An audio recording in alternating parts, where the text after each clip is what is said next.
Hello students, I am Kiran Gupta from MB international school नया गांव कोटा। आज हम हिंदी 1 में पाठ 17 का अध्ययन करेंगे। पाठ 17 का नाम है अजंता की चित्रकला। अजंता की चित्रकला। इस ललित निबंध में लेखक ने अजंता की गुफाओं में चित्रित कलाकृतियों के माध्यम से प्राचीन भारत की समृद्ध सांस्कृतिक विरासत से हमारा परिचय करवाया है। चित्रकारों ने पत्थरों पर सुंदर प्राकृतिक दृश्यों और मानवीय भावों को बड़े ही सुंदर ढंग से उकेरा है अर्थात उभारा है। अजंता की गुफाएं महाराष्ट्र के प्रमुख दर्शनीय स्थलों में गिनी जाती है अर्थात अजंता की गुफाएं कहाँ पर है? महाराष्ट्र में है। विल्सन ने अपना विचार अभिव्यक्त करते हुए कहा है, सच्चा प्रयास कभी निष्फल नहीं होता है। आइए अब हम इस पाठ को पढ़ते हैं। अजंता की गुफाएं महाराष्ट्र प्रदेश में है। जलगांव, औरंगाबाद तथा पहूर नामक 3 रेलवे स्टेशनों में से किसी एक स्टेशन से अजंता पहुंचा जा सकता है। इन स्टेशनों से फरदापुर नामक ग्राम तक जाना होता है। उसी के निकट पहाड़ियों में अजंता के कला मंडप छिपे पड़े हैं। फरदापुर से 6 किलोमीटर की दूरी पर पहाड़ियों में बधौरा नदी बहती है, जिसे अजंता जाते समय पार करना पड़ता है। जब हम अजंता की गुफाओं तक जाना चाहते हैं तो बरधा नदी को वहां से पार करना पड़ता है। नदी में सर्पाकार, सर्पाकार का अर्थ है सर्प के आकार वाली नदी।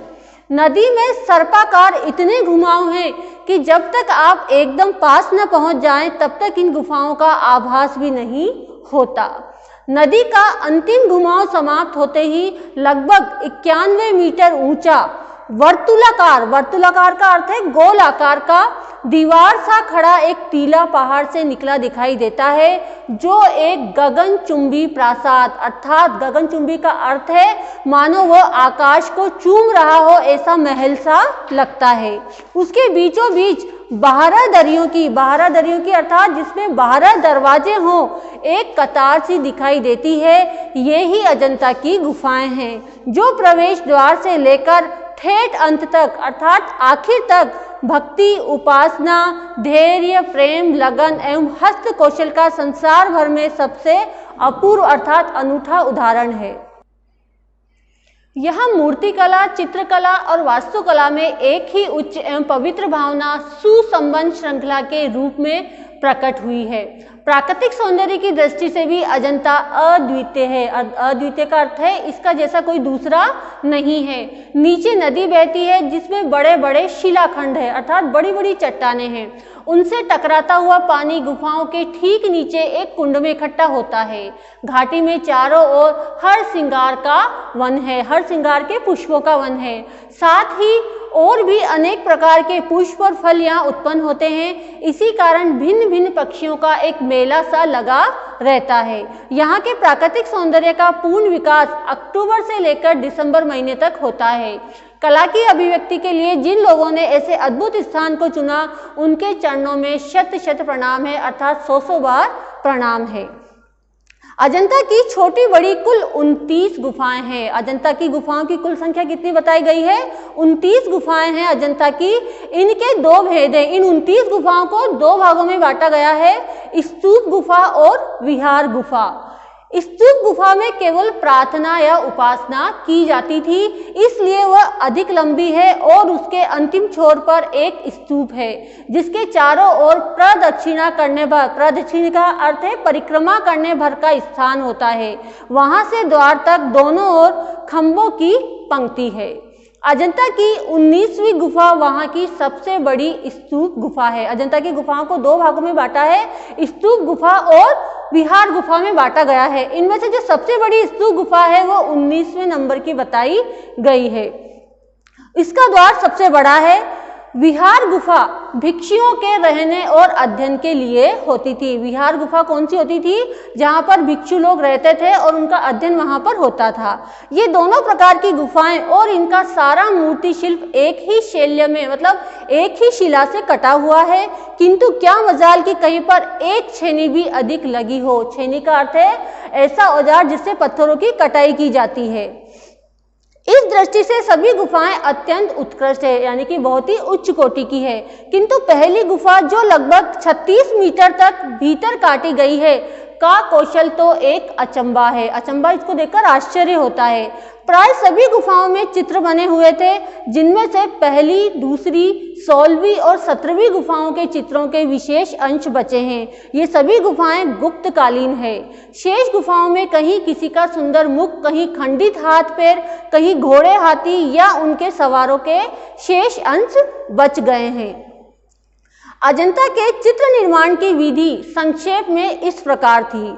दीवार में जहां चित्रण करना होता था, वहां का पत्थर खुरच कर खुरदरा बना दिया जाता था। अजंता की गुफाओं में जो चित्र निर्माण किए गए हैं, उनकी विधि यहाँ बताई गई है कि पहले दीवार में जहां पर चित्रण करना होता था, चित्र बनाया जाता था, वहां के पत्थर को खुरच कर खुरदरा किया जाता था। उस पर फिर गोबर, पत्थर का चूना और कभी कभी धान की भूसी मिले हुए गारे का लेप चढ़ाया जाता था।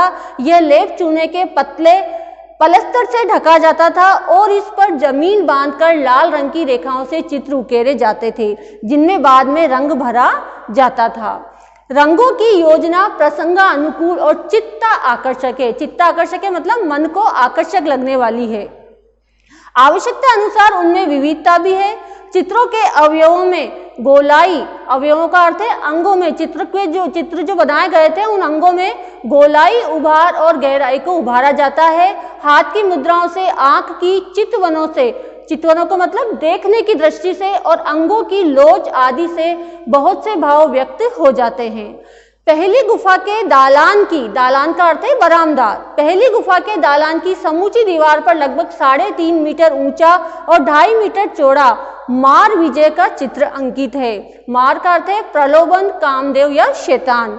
मार की सेना भगवान बुद्ध को घेरे हुए है। इस सेना में भगवान को डराने, क्रुद्ध करने, शुद्ध तथा लुब्ध करने के लिए भयंकर मूर्तियों से लेकर अनेक कामिनियां तक बनी हुई है, जो अपने अपने उपायों से भगवान को, जो मध्य में स्थित है, विचलित करने में प्रवृत्त है, किंतु वे सर्वथा आत्मा अनुरत है। उनके लिए चारों ओर कुछ है ही नहीं या कुछ हो ही नहीं रहा है। इस गुफा में केवल संध्या के समय सूर्य की अंतिम किरणें प्रवेश पाती है। अतएव बड़ा आश्चर्य होता है कि यहाँ ऐसे चित्र कैसे अंकित किए गए होंगे।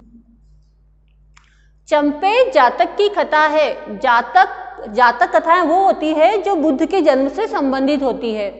चंपे जातक की कथा है कि बोधिसत्व ने किसी समय नागराज का जन्म लिया था। संयोगवश वे बंदी बनाकर काशी के हाट में बेचने के लिए लाए गए थे। उन्हें उस परिस्थिति से छुड़ाकर काशीराज अपने यहाँ ले गए और उनके सारे परिवार को भी निमंत्रित किया। इसका चित्र भी उक्त गुफा में है। एक ओसारे में नागराज तथा काशीराज एक राजासन पर आसीन है। चारों ओर राज महिलाएं तथा राज परिवार के लोग घेरे हुए खड़े हैं। नागराज काशीराज को उपदेश दे रहे हैं। चित्र के प्रत्येक व्यक्ति का भाव और मुद्रा बड़ी सफलता से अंकित है। यहाँ पर अवलोकितेश्वर का विशाल चित्र है। दाएं हाथ में नील कमल धारण किए किंचित त्रिभंग युक्त भगवान तात्विक विचार में मग्न हैं।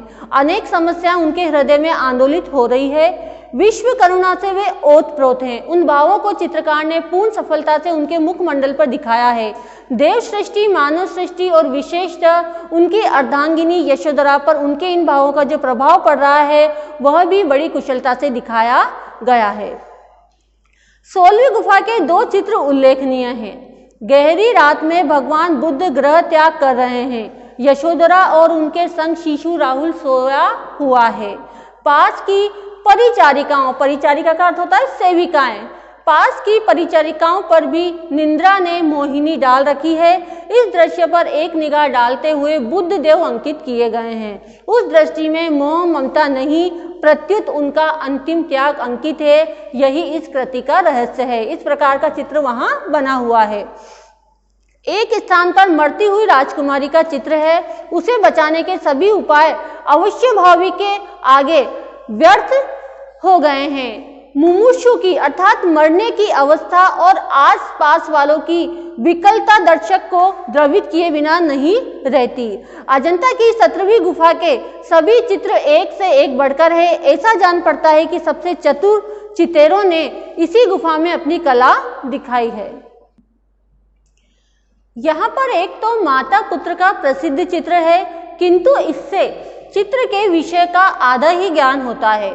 यहाँ तो हम इतना ही देखते हैं कि एक माता अपने पुत्र को किसी के सामने साग्रह उपस्थित कर रही है। साग्रह मतलब आग्रह पूर्वक उपस्थित कर रही है और पुत्र भी अंजलि पसार कर उस व्यक्ति के सामने उपस्थित है। किंतु कौन है वह व्यक्ति जिस पर इन दोनों की टकटकी लगी हुई है? इन आदमकद का अर्थ है आदमी के आकार वाले चित्रों के सामने एक विशाल महापुरुष स्थित है जिसके हाथ में भिक्षा पात्र है। बुद्धत्व प्राप्त करने पर जब भगवान पुनः कपिलवस्तु में आए तो उन्हें यशोधरा अपने पुत्र राहुल से बढ़कर और कौन सी भिक्षा दे सकती थी? आत्मसमर्पण की पराकाष्ठा का यह चित्र अपना जोड़ नहीं रखता। यहाँ छंदक जातक की चित्रावली भी बड़ी सुंदर है। बोधिसत्व एक जन्म में 6 दांतों वाले श्वेत वर्ण गजराज थे। उनकी 2 हथिनियां थी जिनमें से एक ने सोतिया डाहवश आत्महत्या कर ली। सोतिया डाहवश होता है जिस पुरुष के 2 पत्नियां होती है और वो 2 पत्नियां एक दूसरे से ईर्ष्या करती है, उसे सोतिया डाह कहा जाता है। उनमें एक ने सोतिया डाहवश आत्महत्या कर ली और राजा के घर जन्म लिया। इस जन्म में भी उसकी डाह कम न हुई, उसकी ईर्ष्या कम नहीं हुई और उसने व्याधों को गजराज का सिर ले आने को भेजा। यह जानकर वो स्वयं ही व्याधों के सामने आ खड़े हुए। इससे व्याधों पर बड़ा प्रभाव पड़ा और वे राजकुमारी को फुसलाने के लिए उनके 6 दांत काट लाए। इस बीच राजकुमारी के मन में बड़ा प्रतिघात हुआ। वह दांतों को देखते ही मूर्छित होकर गिर पड़ी। अंत में सारे रहस्य का भेद खुल गया और गजराज ने क्षमा का उपदेश दिया। यह समूची चित्रावली ऐसी सजीव है मानो सारा दृश्य हम अपनी आंखों से देख रहे हों। एक अन्य जातक दृश्य में युद्ध का प्रसंग बड़ी सजीवता से दिखाया गया है। इस बड़े चित्र में लगभग 300 चेहरे आज भी गिने जा सकते हैं। प्रत्येक चेहरे पर युद्ध के विविध भाव देखने वालों को चकित कर देते हैं। एक स्थान पर आकाशचारी दिव्य गायकों, आकाशचारी अर्थात आकाश में विचरण करने वाले दिव्य गायकों के समुदाय का बड़ा रमणीय आलेखन है। आलेखन है मतलब उनको उभारा गया है वहां पर। इन गुफाओं के अलौकिक चित्रों को देखकर आनंदित होते हुए हमारा मन उन महान चित्रकारों की श्रद्धा और साधना के आगे नत हुए अर्थात झुके बिना नहीं रहता, जिन्होंने अपना संपूर्ण जीवन मानव हृदय के उदात्त भावों का सजीव चित्रण करने में लगा दिया। इतना महान कार्य करने के बाद भी उनमें से किसी ने वहां अपना नाम तक छोड़ना आवश्यक नहीं समझा। प्रत्येक भारतीय को अपने उन अज्ञात पूर्वजों पर गर्व है। Thank you.